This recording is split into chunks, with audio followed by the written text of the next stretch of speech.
అన్నా జై భీమ్ జై భీమ్ జై భీమ్ అంటారు. అన్నివ్వండి, ఏం కాదు, జై భీమ్ అన్నివ్వండి, నో ప్రాబ్లం. మీరేమన్నారు తెలుసా? జై భీమ్ కు పైన కూడా ఉన్నాడు, నా రాజు, మై కింగ్ అని చెప్పండి. ఆ భీముని నిలబెట్టింది నీ రాజు.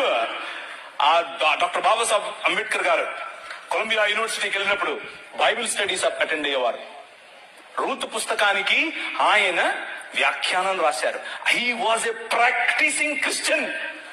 ఆయన ప్రాక్టీసింగ్ క్రిస్టియన్ అండి బాబు. ఆయన ఒకరోజు 3 లక్షల మందితో కలిసి నేను బాప్తిజం తీసుకుంటాను అని చెప్పి ముందుకొచ్చాడు. ముందుకు వచ్చి మన మెథడిస్ట్ సంఘంలో ఉన్నటువంటి బిషప్ గారికి చెప్తే, బిషప్ గారు దానికి కావలసినటువంటి పనులన్నీ, వసతులన్నీ ఏర్పాటు చేసుకునే క్రమంలో నెహ్రూ గారు ఫోన్ చేశారు. నెహ్రూ గారు ఫోన్ చేసి, ఏంటండి మీరు ఇలా చేస్తారంట, ఇలా చేస్తే మీకు ఈ పొలిటికల్ అపోజిషన్ ఎక్కువైపోతుందని చెప్పాడు. చెప్పైతే మనోళ్ళు మాకొద్దండి, మీరు పొలిటికల్ కన్వర్షన్ అంట మాకొద్దు అని చెప్పి నెహ్రూ గారి ఒత్తిడికి లొంగారు. ఒక పక్క ఇంకొక ఆయనేమో గోషి కట్టుకుని నిరాహార దీక్షకి వెళ్ళాడు. ఏమని, నువ్వు వెళ్తే ఏ మతానికైనా వెళ్ళు, కానీ క్రైస్తవానికి వెళ్ళొద్దని. ఆయన నన్ను అత్తే నాకేంటి, నేను యేసు ప్రభువుని అనుసరిస్తా అని చెప్పాడు. ఎవరు? డాక్టర్ బాబాసాహెబ్ భీమ్రావ్ అంబేద్కర్. ఇది నేను కొత్తగా చెప్పేది కాదు, ఇది హిస్టరీ. This is history. ఆ జై భీమ్ వాళ్ళకి తెలీదు. చెప్పండి, వెళ్ళి ధైర్యంగా చెప్పండి.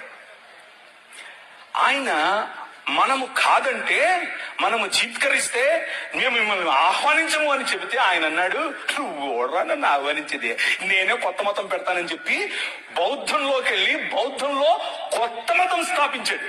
ఆ మతం ఏంటనుకుంటున్నారు? క్రైస్తవమే. బౌద్ధంలో కులం ఉంటుంది.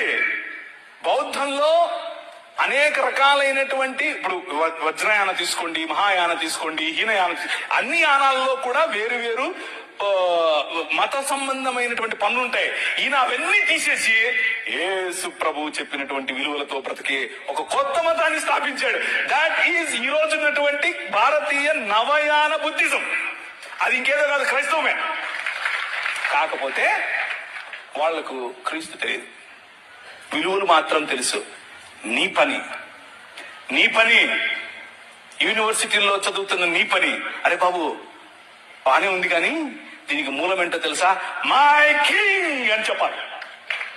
నా రాజు, ఆయన కారణంగానే భీమ్ ఉన్నాడు అని చెప్పాలి. అది నీ పనే. సంస్కృతులు నీ ముందు డెవలప్ అవుతాయి, సంస్కృతులు నీ ముందు షేప్ చేసుకుంటాయి. ఆ సంస్కృతులను చెరపట్టి క్రీస్తు పాదాల దగ్గరికి తీసుకొని రావటం నీ పనే.